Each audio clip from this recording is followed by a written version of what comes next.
बिहार के बहुत लोग हमें वहां पे मिले, सैकड़ों लोग मिले। उनका कहना था कि हमें भी योगी जैसा सीएम चाहिए। खान सर बिहार से आए हैं, क्या लगता है आपको? चीज है कि योगी जी में जो स्टिक ऑफ लॉ है कि भाई अगर गड़बड़ी करेंगे तो भाई मीडिया रहे चाहे कुछ रहे, कुछ भी हो सकता है। जैसे कहते हैं लोग, कौन सा राज्य विकास होगा? जिस राज्य में आप 1 घंटे में 100 किलोमीटर डिस्टेंस नहीं तय कर सकते हैं, कभी विकास नहीं होगा उस जगह का। अच्छा, जितना चिल्लाते रहिए। आपको क्या लगता है साइकिल से विकास करने वाले एंटरप्रेन्योर घूमेंगे? बिल गेट्स आएगा टेम्पू पे बैठ के। बिहार में कुछ महीनों में चुनाव है, अगला सीएम किसको देखते हैं, नीतीश, तेजस्वी या प्रशांत किशोर? देखने से, अपने से सोच के देखिए, मेरा देखने से कोई सीएम नहीं बन सकता। मेरा एक इंडिविजुअल सिंगल वोट। पॉपुलर कौन आपको लगता है इन सब में? सबसे पॉपुलर या आपका फेवरेट नेता कौन है? नीतीश कुमार, प्रशांत किशोर, काफी मेहनत कर रहे हैं। अलग अलग रिस्पॉन्सिबिलिटी है। देखिए, नीतीश कुमार को जिस हालत में बिहार मिला था ना, गढ़ा में मिला था, गढ़ा में, जिस पे कोई बिल्डिंग नहीं बना सकता है। पहले उत्तर प्रदेश एक समतल जमीन थी, फटाफट काम होने लगा। अब बिहार गढ़ा में मिला था। तो इस स्थिति में बिहार मिला था कि कुछ ऐसे जगह थे जहां पूरे गांव के बाहर 1-2 आदमी लाठी लेके खड़ा हो जाता था, कहता था कि तोरा वोट डालने नहीं जाना है, पूरा गांव अंदर आ जाता था। वो इंसान इंटरप्रेन्योर देखेंगे। वही उन लालू यादव को रेलवे मिला, रेलवे को फायदा में दिखा दिए। अब लोगों ने कहा कि कबाड़ बेच दिए। दुनिया का कौन आदमी कबाड़ घरे में रखता है? फ्रेंड्स, राधे राधे। आज का ये वीडियो काफी नॉलेजेबल, काफी मोटिवेटिव और काफी इंटरेस्टिंग है, क्योंकि इस वीडियो में आज इंटरव्यू हो रहा है भारत के नंबर 1 टीचर, जो कि सबसे अच्छे, सारे दिलों पे, सबके दिलों पे राज करते हैं, सारे युवाओं के दिलों पे राज करते हैं। और कोई कितना भी मुसीबत में क्यों ना फंसा हो, चाहे बूढ़ा हो या जवान हो या बच्चा हो, कोई भी हो, उनकी बातें सुनने के बाद वो ऐसे मोटिवेटिव हो जाता है कि गलत रास्ते से सही रास्ते की ओर अग्रसर हो जाता है। और ऐसे महान टीचर कौन है? वो हैं खान सर। इस वीडियो को लास्ट तक सुनिएगा, अच्छा लगे तो लाइक कीजिएगा, चैनल पे नहीं तो सब्सक्राइब भी कर लीजिएगा। लगता है किताबों में भी बदलाव होना चाहिए? वही पुरानी किताबें पढ़ रहे हैं बच्चे, एनसीईआरटी की, बदलाव हो रहे हैं लेकिन उतने लेवल तक नहीं हो रहे। आपको लगता है कि अब वक्त आ गया कि भैया बदलाव होना चाहिए, तभी बच्चे कुछ प्रैक्टिकल, क्योंकि जो हम स्कूलों में पढ़ते हैं, आपको भी पता, वो प्रैक्टिकल में काम नहीं आता बच्चों के, जो भी किसी भी जॉब में हो। क्या लगता है खान सर को? देखिए, एनसीईआरटी बुक बहुत रेलेवेंट है, उसको अपडेट हमेशा आते रहता है, कुछ कुछ अपडेट। ये किताबें चेंज करना ना, ये कमाने का एक फैशन हो गया है। किताबें बनती है, पेड़ पौधों से काट के बनेगी। एक और हम भाषण देंगे कि ग्रीनरी बढ़ाओ, ग्रीनरी बढ़ाओ, और जितने ये प्राइवेट स्कूल वाले हर साल किताब चेंज कर देंगे कि हमारी कमाई बढ़ जाएगी यहाँ पे। ये क्या मतलब बनता है? आप एक ऐसी किताब रखिए जो लॉन्ग टाइम पे चले। मेडिकल की कौन सी किताब इतनी चेंज हो रही है? हाँ, रिसर्च होता है, वो ऐड हो जाता है, जो भी रिसर्च। ये 7-8 के बच्चों में कौन सा रिसर्च हो रहा है? अरे उनको वही चीज है जो फॉर्मूला है यहाँ पे, कौन सा बड़ा चीज है? मिडिल क्लास इंसान मर जाता है उसका किताब खरीदते खरीदते। एक आदमी थे हमारे यहाँ पटना में, तो उनको मतलब हमारे पास आए कि सर कुछ पैसे चाहिए, हेल्प। हम क्या हुआ? तो कहे कि मेरी बेटी, उनको पढ़ा रहे थे बेटी को, तो कहे कि उसको ना री एडमिशन लेना है। हम कहे फेल हो गई क्या? तो कहे नहीं, पास हो गई ना तो प्रमोशन का भी पैसा लगता है। मतलब उसको पैसा इसलिए लग रहा है कि पास हो गई, तो फेल हो जाना चाहिए उसको। ये क्या सिस्टम बना के रखे हैं? मतलब बच्चा पास हो गया तो फिर उसको, मतलब उसको ना, वो स्टूडेंट नहीं है, उसको हर कदम पे नोच लो इसको। यहाँ उसको बेहतर किताब रखिए, सिस्टमेटिक। 1 नेशन 1 इलेक्शन की बात करते हैं, 1 नेशन 1 एजुकेशन की बात क्यों नहीं करते हैं? तमिलनाडु में अलग सिस्टम है, गुजरात में अलग है, बिहार में अलग है। एक जैसा सिस्टम रहना चाहिए। लैंग्वेज आप पढ़ाइए, गुजरात में गुजराती लैंग्वेज को पढ़ाइए, गुजराती कल्चर को पढ़ाइए, बट ओवरऑल तो सेम रहना चाहिए। किताबें बार बार चेंज करने से बिना मतलब का फाइनेंशियल बर्डन बढ़ता है। और ये जो आप कहें कि जो किताब है और उसका जो यूज नहीं आता है, तो किताब में एजुकेशन से रिलेटेड चीज है, और जब हम वर्किंग में जाते हैं तो वो स्किल्ड ढूंढता है। तो स्किल्ड अलग हो गया, एजुकेशन अलग हो गया। आखिर हमें भीड़ में से सेलेक्ट करना है किसी को, तो हम कैसे सेलेक्ट करेंगे? A single sheet of marksheet can not decide my whole career. लेकिन हमारा मार्कशीट ये जरूर बता देता है कि 10th में हम सिंसियर थे कि नहीं थे।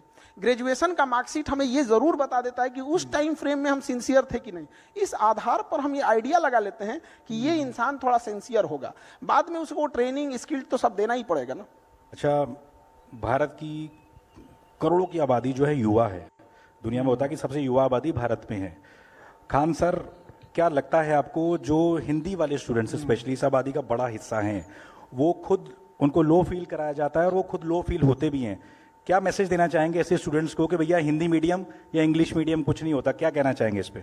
ये ना छुपा दिया जाता है हिंदी मीडियम या इंग्लिश मीडियम। ये जो सीबीएसई और आईसीएसई है, इसमें गरीब इंसान मर जाएगा। सही बात बोल रहे हैं। वहां पे वो बताइए आपको, आप कोई अभी ऐसे स्कूल दिख रहे हैं जिसे 15,000 रुपये फीस है, वो गरीब का इंसान कहाँ जाएगा? वो तो मजबूरी में जाएगा ऐसे स्कूलों में जहां पे वो सरवाइव ना कर पाए। तो वहां पे उसको कह दिया जाता है हिंदी मीडियम। छुपा रहा है। हिंदी मीडियम कह देने से ना वो लगता है कि उसकी इंडिविजुअल गलती है। और इंग्लिश मीडियम करने से लगता है उसकी इंडिविजुअल उसका कोई अचीवमेंट है। वो एक गरीब स्कूल हो गया जिसमें आम आदमी नहीं पढ़ सकता है। जितने अच्छे स्कूल्स हैं, ये जो आपको जो बहुत बड़े लोग कह रहे हैं कि हम ये स्कूल्स हैं, सरकारी स्कूल में एक बार भेजिए, उनको अपना कॉन्फिडेंस फील हो अजीब सा होने लगेगा। जनरल डिब्बा में घुसते ट्रेन के एक अलग सी फील आती है, भैया हम कहाँ फंस गए, निकल पाएंगे कि नहीं निकल पाएंगे। तो जनरल डिब्बा का हाल क्या हो जाता है, 2 स्टेशन पहले आदमी निकलने की तैयारी कर देता है कि भाई निकलना है, चपा जाएंगे गेटवे पे, ये हाल हो जाता है। और वो एसी वाला, उसको भीड़ भाड़ नहीं है, ट्रेन रुकने के बाद वो निकलता है। तो हमारे यहाँ तो एजुकेशन भी 2 टाइप का है, अमीरों के लिए अलग है, गरीबों के लिए अलग है। अगर ये एक जैसा रहता है जैसे चाइना में, नहीं हो सकता यार। हम लोग को देखिए, हम लोग का अस्तित्व क्यों है, क्योंकि सरकारी स्कूलों में या जो स्कूलिंग एजुकेशन है वहां उस बच्चे को प्रॉपर ढंग से कुछ ना कुछ कमी रही थी तो भी हमारे पास आया। जब तक हम लोग हैं वो ये बात को बता रहा है कि स्कूलिंग में कमी है, जिस दिन वो प्रॉपर हो गया हम लोग की जरूरत ही नहीं पड़ेगी। तो हिंदी मीडियम वाले बच्चों को क्या मैसेज देंगे कि भैया लो फील ना करें आप? जैसे बाकी मुल्कों में, रूस में रशिया को रूसी भाषा को प्राथमिकता दी जाती है, यूरोप में भी यही है, भारत में क्यों शर्मिंदा एक फील कर रहा है आदमी भैया हिंदी बोलने पे? आप हिंदी के ब्रांड एम्बेसडर की तरह हैं, इसलिए पूछ रहा हूं आपसे। जबरदस्ती उनको शर्मिंदा होने की जरूरत नहीं है। हम खुले मंच से कहते हैं कि मेरी जिंदगी का अगर कोई सबसे अच्छा डिसीजन था तो हम इंग्लिश मीडियम छोड़ दिए थे। वो हमको कुछ बुझाइए नहीं रहा था वहां पे, बस may I go to drink water sir, और बस उसके बाद कुछ समझ में नहीं आता था। पूरा पढ़ के याद उद कर लेते थे और सब चीज याद कर लेते थे और समझ में आता नहीं था, तो हम छोड़ दिए वहां पे। इधर आए तो समझ में आने लगा। प्रॉब्लम क्या है ना कि हम लोग इंग्लिश को अलग से वरीयता दे देते हैं। हमारे यहाँ पटना एक तो फ्लाइट जारी थी, दिल्ली से पटना फ्लाइट, तो फ्लाइट वाले को तो पता है कि भाई पटना जा रहा है, वहां का रीजनल लैंग्वेज भोजपुरी, मैथिली भोजपुरी है। तो एक एयर होस्टेस थी, वो एक बूढ़े बाबा थे, उनको उनके किसी बेटे ने टिकट बुक किया होगा, उसमें खाना बुक कर दिया था, तो उन्होंने खाना दे दिया। एयर होस्टेस पूछ रही है बेवरेज बेवरेज, आदमी को बेवरेज बुझा रहा है। वो आदमी बेवकूफ नहीं था, पूछने वाली उनको नहीं समझ में आ रहा है, बूढ़ा आदमी बेवरेज पर कंफ्यूजन में है, बेवरेज बेवरेज वहां पे। भाई आप तो एक तो सॉफ्ट ड्रिंक कोल्ड ड्रिंक उठा के बेवरेज थमा के रख दिए हैं। तो उनको ये लगता है ना कि भाई हम इंग्लिश बोलते हैं, मेरी एयरलाइंस बहुत अच्छी है। आप रसिया जाइए, चाइना जाइए, वो चाइनीज भाषा बोलते हैं। माओ जेडांग ने सीधे यही बोला कि भाई आप चाइनीज लैंग्वेज को रखिए, आपको ज्यादा जरूरत रहेगा, एक ट्रांसलेटर रख लीजिएगा। और वो बेचारे बूढ़ा आदमी कंफ्यूज थे। हम बाद में उनको कहे कि चाचा जी आपको कुछ इसमें, तो अब समझ में आया। तो वो चाचा जी थोड़ी ना, मतलब उनका एजुकेशन सिस्टम थोड़ी डाउन था। अभी महाकुंभ समापन होने वाला है, मैं लगभग 10-12 दिन महाकुंभ में था। बिहार के बहुत लोग हमें वहाँ पे मिले, सैकड़ों लोग मिले। उनका कहना था कि हमें भी योगी जैसा सीएम चाहिए। खान सर बिहार से आए हैं, क्या लगता है आपको? अब ये तो लोकतंत्र है, सबका डिसीजन है। वो इस बार कुंभ का मैंने इतने ज्यादा क्राउड गए थे लोग वहां पर, तो क्राउड ओवर क्राउड हो जाने की वजह से 2-4 मिस यहाँ पे घटना जो हो गई यहाँ पे, उसके बाद वीवीआईपी कल्चर को जैसे खत्म किया गया, सारी चीजें ऑन द स्पॉट आ गई यहाँ पर। तो अपना वहां का मैनेजमेंट है और हर स्टेट का अपना अपना अलग मैनेजमेंट है। अब जैसे कोई जरूरी नहीं कि सब जगह का एक ही जैसा हो जाएगी, लेकिन ये एक चीज है कि योगी जी में जो स्टिक ऑफ लॉ है कि भाई अगर गड़बड़ी करेंगे तो भाई मीडिया रहे चाहे कुछ रहे, कुछ भी हो सकता है।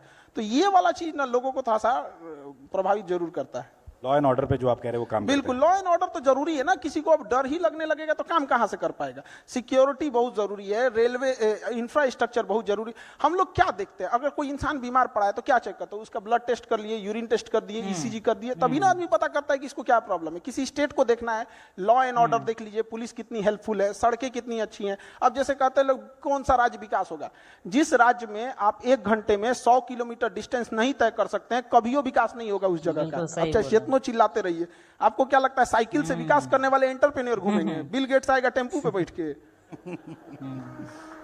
बहुत बढ़िया। चलिए, क्योंकि जनता की पुरजोर मांग थी कि रैपिड फायर भी किया जाए खान सर से, क्योंकि इनकी बातें जो हैं किसी को बोर नहीं कर सकती, भले 1 घंटा बोलते रहे। बिहार में कुछ महीनों में चुनाव है, अगला सीएम किसको देखते हैं, नीतीश, तेजस्वी या प्रशांत किशोर? देखिए, ये पॉलिटिकल क्वेश्चन आप हम लोग से काहे पूछते हैं? ये अब मेरे देखने से, अपने से सोच के देखिए, मेरा देखने से कोई सीएम नहीं बन सकता। मेरा एक इंडिविजुअल सिंगल वोट है। इसको बदल देते हैं, सबसे पॉपुलर कौन आपको लगता है इन सब में? सबसे पॉपुलर या आपका फेवरेट नेता कौन है? नीतीश कुमार, प्रशांत किशोर काफी मेहनत कर रहे हैं आजकल। सबकी अलग अलग रिस्पॉन्सिबिलिटी है। देखिए, नीतीश कुमार को जिस हालत में बिहार मिला था ना, गढ़ा में मिला था, गढ़ा में, जिसपे कोई बिल्डिंग नहीं बना सकता है। पहले उसको आप जैसे एक जमीन खरीदिए, कोई समतल जमीन खरीदिए, कोई गड्ढा में का खरीदिए, समतल वाला तुरंत बिल्डिंग बना देगा। तो उत्तर प्रदेश एक समतल जमीन थी, फटाफट काम होने लगा। और बिहार गढ़ा में मिला था, तो उन्होंने इस इंफ्रास्ट्रक्चर, बिजली, लॉ एंड ऑर्डर, सोशल, इसको सुधारते सुधारते परेशान हो गए। लालू यादव को जब मिला था ना, तो ऐसा स्थिति में बिहार मिला था कि कुछ ऐसे जगह थे जहां पूरे गांव के बाहर एक दो आदमी लाठी लेके खड़ा हो जाता था, कहता था कि तोरा वोट डालने नहीं जाना है, अब पूरा गांव अंदर रह जाता था। वो इंसान इंटरप्रेन्योर देखेंगे। तो हर इंसान का चैलेंज अलग अलग है। जिनको जहां मिला, वही उन लालू यादव को रेलवे मिला, रेलवे को फायदा में दिखा दिए। अब लोगों ने कहा कि कबाड़ बेच दिए। दुनिया का कौन आदमी कबाड़ घरे में रखता है?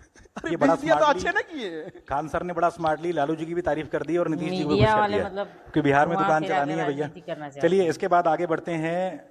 खान सर की टीचिंग फिलॉसफी, एक शब्द में आप जो टीचिंग कराते हैं उसको अगर क्लास में बैठ के उसको समझ में नहीं आया तो स्टूडेंट की गलती नहीं, टीचर की गलती है। बहुत बढ़िया, बहुत बढ़िया। अच्छा, चूंकि आपने कई दोस्तों का नाम लिया अपना शुरू में, लड़कपन के दिनों में कोई याद आपको, कोई याद हो कि भैया ये किया था, वो किया था? हर किसी ने कुछ ना कुछ किया रहता है। बचपन में तो हम लोग के टाइम पे मोबाइल वोबाइल था नहीं, तो दिन भर तो आदमी बदमाशी करता था उसमें। अब याद के डेली एक तो नया नया कहानी रहता था बचपन में, कौन ध्यान रहता है इतना। मतलब बचपन में तो हमको लगता है कि जिस आंधी में मौसम विभाग चेतावनी जारी करता था कि घर से ना निकलिए, उस आंधी में हम लोग टिकोरा बीनने जाते थे। आम का जो छोटा वाला आम होता है ना, उसको टिकोरा बोला जाता है हमारे यहाँ, तो उसमें हम लोग तो बचपन में तो आदमी बदमाशी करते रहता था। अच्छा, आप टीचर ना होते तो क्या होते? हमको तो फौज में जाना था। टीचर ना होते तो हमको एक किसानों के लिए, और हम भी अभी बताते हैं बहुत दिन टीचिंग नहीं करेंगे, हमको किसानों के लिए वर्क करना है। किसानों की 3-4 महत्वपूर्ण समस्या है। उसकी एक, फसल का उत्पादन कम है। दूसरा क्या है, उसका फसल अगर उत्पादन हो गया तो कीड़ा खा जाते हैं सब। और उस तीसरा क्या है कि अगर नहीं खाया तो बेचने जाएगा तो उसके फसल की सेल्फ लाइफ कम होती है, तो कोल्ड चेन नेटवर्क नहीं है। उसको अगर शाम में अपनी सब्जी बेचने गया है तो शाम 4 बजे तक ही उसको अच्छा भाव मिलेगा। बाकी सामान गिद्ध की तरह लोग देखते होंगे कि शाम होगा तो बेच के जाएगा, क्योंकि उसके यहाँ कोल्ड स्टोरेज का चेन नहीं है। आप 3 सिस्टम देखिए। किसान को आप 5 किलो का जो अनाज का है, ये देखिए, ये एक अच्छी योजना है और समाज का एक बड़ा हिस्सा उससे प्रभावित हो रहा है, उसका वो एहसानमंद है। लेकिन हमें एक ये भी सोचना पड़ेगा कि हम अभी भी कहां पर हैं। तो उनका योजना में हम संदेह नहीं कर रहे हैं, बहुत अच्छी योजना है। लेकिन ये जो 3 चीज है किसानों के लिए, एक किसान को बताइए अगर मेहनत से उत्पादन किया, हमारे यहाँ समस्तीपुर एक जगह है, वहां गोभी उत्पादन हुआ, 1 रुपया किलो बिका गोभी, 1 रुपया, जबकि दुबई में बिक रहा था 250। बताइए एक किसान दुबई भेजेगा कि जो सिस्टम बैठा हुआ है वो भेजेगा? तो क्या मतलब बनता है? वो ट्रैक्टर चला दिया, 1 रुपया किलो गोभी। अभी बहुत सारे लोग पूछेंगे, क्योंकि आप लोग दिल्ली में बैठे हैं, आप लोग को आइडिया नहीं लगेगा 1 रुपया किलो भी गोभी हो सकता है क्या? वहां ट्रैक्टर चला दिया समस्तीपुर में। तो बहुत समस्या, आप कभी उसके ऊपर देख के देखिए। इस देश में सबसे ज्यादा अगर किसी के पास कलेजा और बहादुर है सब ना, तो इस देश के किसान हैं सब। यहाँ हम लोग का ना एक मोबाइल छूट जाएगा ना तो धक धक होने लगा, कहाँ मोबाइल हुआ छूट गया। वो 6 महीने तक अपनी फसल पूरे खेत में छोड़ के आता है, कभी आग लग जाता है, कभी कुछ हो जाता है, कभी कुछ हो जाता है, कोई उसको पूछने वाला नहीं होता। तो जब तक इस देश में किसान और महिलाओं का उत्थान नहीं करेंगे, कहाँ से आगे बढ़ेगा? आपने मोबाइल की बात की, देश के करोड़ों युवा जो रील पर सारा दिन फील करते रहते हैं, उनको क्या मैसेज देंगे? कितना टाइम वेस्ट कर रहे हैं अपना वो लोग? रील देखने से अच्छा है अपनी काम की चीजें देखिए। अगर आपको 2 घंटा मोबाइल चलाना है तो 2 घंटा की जगह 3 घंटा चलाओ, लेकिन आप स्पेसिफिक देखो। अगर आपको कोई मूवी देखनी है तो मूवी देखो। ये रील का मतलब क्या हो गया? अजनबी से मिलते जा रहा है, उसको खुद नहीं पता है कि इसके नीचे क्या करके स्क्रॉल करके आएगा, तो वो उससे कोई उसका याद नहीं होगा। जितनी छोटी छोटी चीजों को हम देखेंगे हमारी मेमोरी कमजोर होते जाएगी। तो ये इसके मेमोरी पे चीजों पे बहुत ज्यादा हो रहा है, क्योंकि रील देखने के बाद ना हम उसे रिकॉल नहीं कर पाते।